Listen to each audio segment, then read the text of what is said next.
Saudações, amigos e ouvintes da Palavra de Deus. Eu quero nesta manhã, tarde ou noite, quando você estiver ouvindo esse vídeo, trazer uma mensagem que me abençoou esta manhã e sei que também vai abençoar a tua vida. Mas antes te peço que tu se inscreva nesse canal e compartilhe essa mensagem para que mais pessoas tenham acesso a essa mensagem. E assine o sininho das notificações, caso eu grave outro vídeo, você seja notificado, mas não se deixe de inscrever no canal, não deixe de inscrever no canal e de compartilhar essa mensagem para que ela alcance mais pessoas. Eu quero ler Ezequiel capítulo 22. Ezequiel 22, 30 e 31 diz assim, ó: busquei entre eles um homem que tapasse o muro e se colocasse na brecha perante mim a favor desta terra, para que eu não a destruísse, mas a ninguém achei. Por isso, eu derramei sobre eles a minha indignação, com o fogo do meu furor os consumi. Fiz-lhes cair sobre a cabeça o castigo do seu procedimento, diz o Senhor. Amém. Meus irmãos, muitas vezes estamos em um aperto na nossa cidade, no nosso país. O planeta Terra está mergulhado na corrupção, na depravação moral e espiritual. E nós, muitas vezes, questionamos o porquê de tantas coisas estarem acontecendo. Talvez aqui o povo estavam questionando por que eles foram entregues à Babilônia para ser alguns escravos, outros foram mortos, destruíram o templo onde eles adoravam a Deus. Tudo isso, queridos, Deus permitiu que acontecesse, e isso trouxe uma indignação no coração de algumas pessoas e uma interrogação na sua mente. Se Deus ama a sua casa, se Deus ama o seu povo, por que isto veio a acontecer? Não só nossa cidade foi destruída, o templo foi destruído e nós também fomos entregues ao exército da Babilônia como escravos. Nossa cidade foi cercada, foi destruída, não tivemos como reagir, porque o exército era mais poderoso que nós. Então, essas perguntas vêm em nosso coração, esses questionamentos vêm em nossa mente. E Deus, ele falando aqui através do profeta Ezequiel, ele fala o porquê que todas estas catástrofes, calamidades, abateu-se sobre a cidade de Jerusalém, uma cidade que Deus amava, sobre um povo que Deus escolheu para ser o seu povo peculiar aqui na terra. A profecia de Ezequiel que expõe um pecado que o povo estava vivendo. Todo o povo estava corrompido, da liderança aos liderados, não tinham como escapar. E Deus disse que buscou entre o povo, acendeu uma lanterna, enfim, saiu procurando que se colocasse na brecha entre Deus e aquela cidade, entre Deus e aqueles homens, e Deus, queridos, não encontrou. Ninguém que queria fazer algo diferente, ninguém que queria interceder, ninguém que queria se colocar diante de Deus, ninguém que poderia ir lá no rei e denunciar os pecados, ninguém que queria ir ao sacerdote e denunciar o pecado. Ou seja, todos percebiam, mas ao invés de fazer algo, acabavam se envolvendo também nessas práticas pecaminosas em que o povo estava vivendo. O povo estava vivendo havia uma violência na cidade, havia uma idolatria, estava abandonando a Deus e servindo a outros deuses, havia um desrespeito aos pais que Deus sempre valorizou, mandou que nós valorizássemos, respeitássemos, acatássemos as ordens, as determinações dos nossos pais. Não havia mais aquele respeito, não havia mais aquela comunhão, enfim, havia também uma opressão ao estrangeiro. Deus tinha um cuidado com o estrangeiro, com as órfãs, com os viúvos, com os órfãos e com as viúvas, e havia esse desrespeito.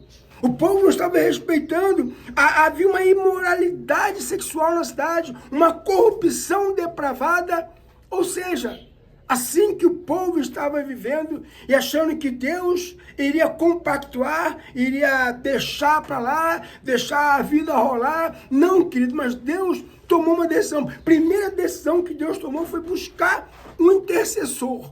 buscar alguém que se colocasse na brecha, buscar alguém que fosse diferente, alguém que poderia trazer uma diferença, mas não conseguiu achar ninguém. Lá na liderança deles, os príncipes exploravam o povo, os sacerdotes destruíam a palavra de Deus, os profetas enganavam com falsas visões, o povo praticava injustiça, e não era, querido, um problema isolado, era um problema coletivo. O pecado não estava em uma ou duas pessoas, não estava em 100, 200 pessoas. Toda a nação estava corrompida, destruída, envolvida no pecado, na imoralidade sexual, na imoralidade física, enfim. Tudo isso o povo estava vivendo e achando que Deus não ia tomar a decisão. Então, querido, a Babilônia veio e cercou a cidade. Em determinado momento, invadiu a cidade, prendeu algumas pessoas, mataram algumas, destruíram o templo, que era o orgulho de Jerusalém, o lugar onde havia a habitação de Deus, levaram cativos. E agora, querido, o povo estava vivendo essa lástima moral, espiritual, vivendo uma lástima social, tudo isso porque o pecado foi envolvendo as pessoas e todo mundo achava que aquilo era normal, afinal de contas, todo mundo fazia. Então, queridos, neste vídeo, eu quero trazer uma reflexão para nossas vidas. O que nós temos feito? Estamos vivendo exatamente como o povo de Jerusalém vivia na época. Envolvidos em corrupção, a depravação moral, nossos líderes exploram a sociedade, a população, nossos profetas, nossos pastores, padres estão se corrompendo, enganando o povo sendo enganado, tal como disse o apóstolo Paulo, que nos últimos dias os homens enganavam e seriam enganados, sabendo de tudo, mas os ouvidos estavam tapados para não ouvir a verdade. O que nós temos feito, queridos? Deus está buscando pessoas que se coloquem na brecha, pessoas que queiram fazer a diferença. Eu, querido, sozinho não posso mudar o mundo, você também sozinho não pode mudar o mundo, mas você e eu não podemos deixar que o mundo nos mude, nos transforme, que o mundo mude o nosso viver, que o mundo tire o nosso caráter. O apóstolo Paulo diz que nós não devemos nos conformar com esse século, mas devemos transformar-nos pela renovação da nossa mente. Então, nesta manhã, eu quero me colocar na brecha. Eu quero colocar na posição de intercessor e fazer o que estiver ao meu alcance para que eu possa fazer, para que eu não possa mudar o mundo, mas eu posso fazer algo diferente. Nem sempre, querido, o povo vai pelo lado correto.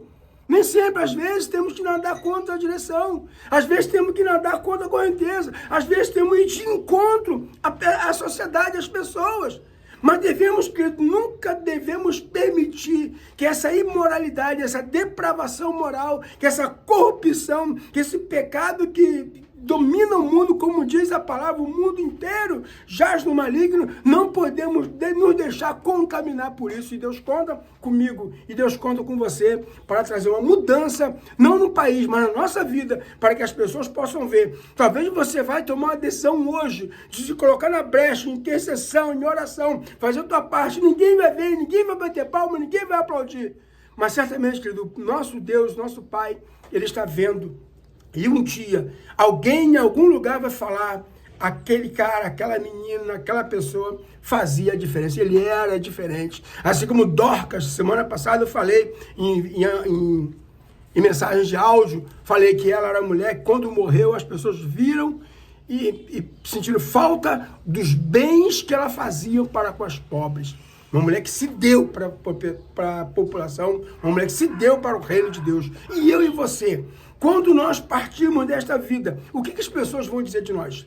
Então, querido, Deus nesta manhã, Ele fala aqui de novo, busquei entre eles um homem que tapasse o muro e se colocasse na brecha perante mim a favor desta terra, para que eu não a destruísse, mas a ninguém achei. Quem sabe você e eu somos voluntários de Deus nesta manhã. E Deus conta comigo, querido. Deus conta com você. Então, medite nessa mensagem, compartilhe ela e resolva fazer o que estiver ao teu alcance. Eu vou fazer o que estiver ao meu alcance para que haja mudança, talvez não no mundo, mas na minha vida, e Deus vai falar assim, ó, eu encontrei um que se colocasse na brecha. Talvez eu, talvez você. Pense nisto, fique na paz e até uma próxima mensagem, querendo Deus.